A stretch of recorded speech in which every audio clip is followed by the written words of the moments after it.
तो solo levelling में जिनवू सबसे ज़्यादा ताकतवर है, लेकिन क्या होगा अगर मैं बताऊं कि संग जिनवू से ताकतवर भी कोई है? तो हाँ, आज की वीडियो में देखने वाले top 10 most powerful character in Solo Leveling. तो बिना किसी देर के लेट्स गेट स्टार्टेड। और हाँ, एक इंपॉर्टेंट बात मैं पहले बता दूं कि मैंने सोलो लेवलिंग की मानवा अभी तक कंप्लीट नहीं करी है, इसलिए हम कुछ कैरेक्टर्स के पास्ट के बारे में ज़्यादा बातचीत नहीं करेंगे, तो एडजस्ट कर लेना। नंबर 10 लिगिया, जिसे हम किंग ऑफ द जायंट्स या फिर मोनार्क ऑफ द बिगिनिंग के नाम से जानते हैं। ये बिल्कुल फोकट मोनार्क है, जो सबसे पहला मोनार्क बना जो रूलर्स का पकड़ा गया। और ये इसने ही टोक्यो में एस रैंक का डंजन खोला था, जिसके अंदर सन जिनवू गया था, जिसका मेन बॉस था जो वीडियो में लटका हुआ था, जो कि कुछ कर नहीं पा रहा था।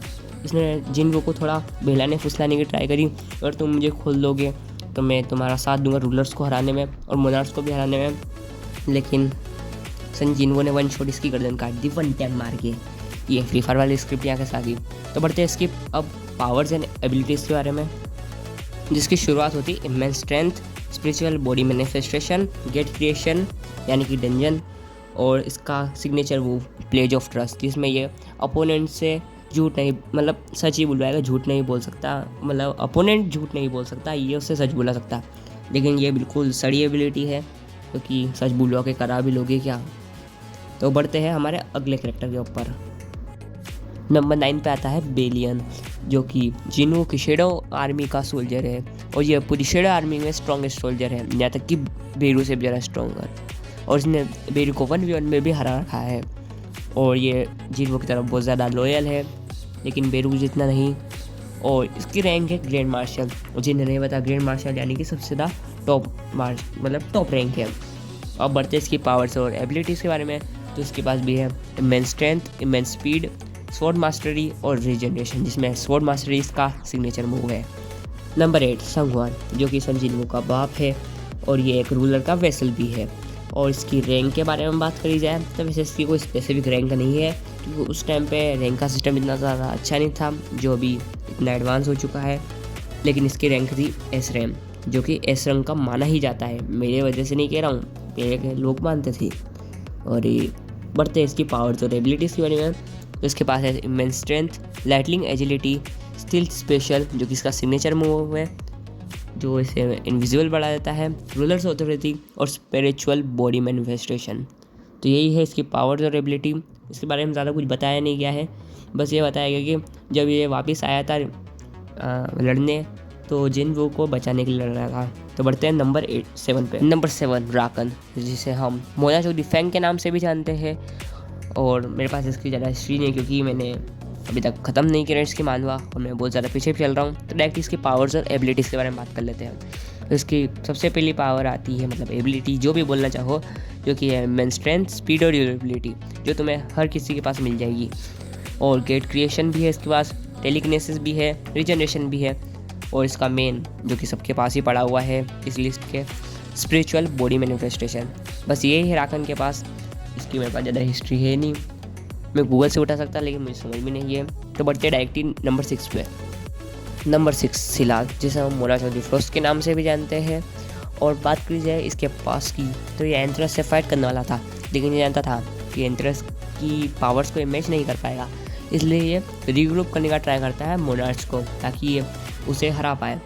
और ये जिनवू को भी हराने का ट्राई करने वाला था, ताकि वो ज़्यादा पावरफुल ना हो जाए और ज़्यादा देर नहीं हो जाए। लेकिन जब ये तरनाक और योगुनथ, बहुत अजीब से नाम है, उनके पास जाता है, तो वो डर के हमारे मना कर देते हैं। लेकिन ये जब राकन और खुरेशी के पास जाते हैं, खुरेशी नहीं, कुरनशाह के पास जाते हैं, तो वो हाँ कर देते हैं। अब बात करते हैं पावर्स और एबिलिटीज़ की। तो इसके पास भी इमेंस स्ट्रेंथ, स्पीड और durability, ice breath, ice magic, जो कि इसके सिग्नेचर मूव है, स्लीप इंड्यूसमेंट, जिससे ये किसी भी को सुला सकता है, मतलब अपोनेंट को सुला सकता है, गेट क्रिएशन और स्पिरिचुअल बॉडी मैनिफेस्टेशन। तो यही था हमारा सिलाद। बढ़ते हैं हम नंबर 5 पे। Number 5 the ruler. अब मुझे ये नहीं पता है कौन सा वाला रूलर है, बहुत सारे रूलर थे, बस ये पता चला है कि एब्सोल्यूट बिगिनर्स जिसे सबसे पहले बनाया था, ये वही रूलर था। अब डायरेक्ट की हिस्ट्री छोड़ के पीछे पढ़ते हैं इसकी पावर्स और एबिलिटी के। इसके पास है इमेजरेबल स्ट्रेंथ, स्पीड और ड्यूरेबिलिटी। इमेंस नहीं, इमेजरेबल, मतलब मेजर ही नहीं कर सकते। और उसके से पावर ट्रांसफ़र और रूलर्स ऑथोरिटी, जो कि बिल्कुल धपोली तरीके की पावर है। इन्होंने कैसे मार दिया था हमारे एब्सोल्यूट बीइंग को। बढ़ते हैं बिना किसी देरी के नंबर 4 पे। नंबर 4 एंथ्रस, जिसे हम बोला चौधरी डिस्ट्रक्शन के नाम से जानते हैं, और इसे जिन्वो ने 2 बार हरा रखा है अलग अलग टाइमलाइन में। फिर भी एंथ्रस ने इसे बहुत बार एक्नॉलेज किया है इसकी पावर्स के लिए।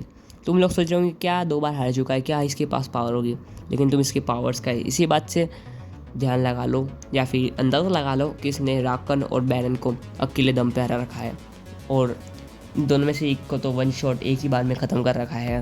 लाइक बढ़ते इसके पावर्स और एबिलिटीज़ के, इसके पास भी है इमेजरेबल स्ट्रेंथ, ड्यूरेबिलिटी और speed, shape shifting, gate creation, breath of destruction, fire magic, telepathy, spiritual body manifestation और ड्रैगन फियर। इतनी सारी है, थक गया मैं। और एक इंटरेस्टिंग बात, इसके पास की ड्रैगन आर्मी है। नंबर 3 एजबॉर्न, यानी कि हमारे शेडो मोनार्क। तो इसकी हिस्ट्री इतनी बड़ी है कि जिस पे एक डेडिकेटेड वीडियो मैं नहीं बनाने वाला हूँ। तो इसकी पावर्स और एबिलिटी पढ़ते हैं, जिसके पास है immeasurable strength, durability, speed, rulers authority, shape shifting, shadow extraction, shadow preservation, monarch domain. ये जुजुत्सु वाले अटैक यहाँ पे कैसे आ गए, बाकी लगता है गेग्याकू तो मैंने कॉपीराइट नहीं दिया इसको। गेट क्रिएशन, तो ये है इसकी पावर्स और एबिलिटी। डायरेक्ट बढ़ते हमारे नंबर 2 पे। नंबर 2 सन जिन्वो, एक ऐसा बंदा जो ई रैंक पर था, वर्ल्ड का सबसे वीकेस्ट हंटर था, जिसको कोई एरा गैरा भी मार के दिया था, लेकिन एक इंसिडेंट के बाद जिसने शेडो मोनार्क का वेसल बना दिया। वैसे ये मोटिवेशन वाली वीडियो क्यों लग रही है मुझे, लेकिन डायरेक्ट बढ़ते इसके पावर्स और एबिलिटी पे, जिसके बारे में ज़्यादा लोग नहीं जानते होंगे। इसके पास है इमेजरेबल स्पीड, स्ट्रेंथ और ड्यूरेबिलिटी, शेडो एक्सट्रैक्शन, एक कॉस्टलिटी eraser, rulers authority, monarch domain, stealth, detoxification, collation और सबसे बेस्ट शेडो आर्मी। तो जिन्वो के बारे में मुझे ज़्यादा बताने की ज़रूरत नहीं, क्योंकि पूरी स्टोरी भी उसकी है। डायरेक्ट बढ़ते हैं हमारे जिन्वो से भी ताकतवर इंसान के ऊपर, जो कि आता है हमारे नंबर 1 पे। तो नंबर 1 पे कैसा बंदा आता है जो सन जिन्वो की चड्डी खोल के भी चल जाए तो सन जिन्वो कुछ नहीं कर पाएगा, यानी कि हमारे एब्सोल्यूट बीइंग। तो देखो ये सोलर लिविंग यूनिवर्स का जेनो है, मतलब कि सारे मोनार्क और हमारे रूलर्स को इसने बनाया है मनोरंजन के लिए, लेकिन दोस्तों ने ही इसके दिल में खंजर खोप के से मार डाला। ये मेरी ज़िंदगी को दिखाई जा रही है। बदलो बदलो, जल्दी से बदलो। डायरेक्ट बढ़ते हैं हमारे पावर्स और एबिलिटीज़ पे, जिसके पास है ability to create life, omnipotence, omniscience, omnipresence. ऐसा क्यों लग रहा है कि मैं ओमनी गाड़ी के शोरूम में आ चुका हूँ। हाँ, तो यही हमारा एब्सोल्यूट बीइंग। इसकी हिस्ट्री तो इतनी है कि बताने लायक ही नहीं है, मैंने से लगता है सारी बता भी दी है। तो यही था इस वीडियो में। वीडियो पसंद आएगा तो वीडियो को लाइक करके चैनल को सब्सक्राइब कर देना, और ऐसे वीडियो के लिए कमेंट कर देना अगर तुम्हें चाहिए हो कोई सी डेडिकेटेड वीडियो, क्योंकि मैं तो वेला हूँ। तो तब तक के लिए सायोनारा।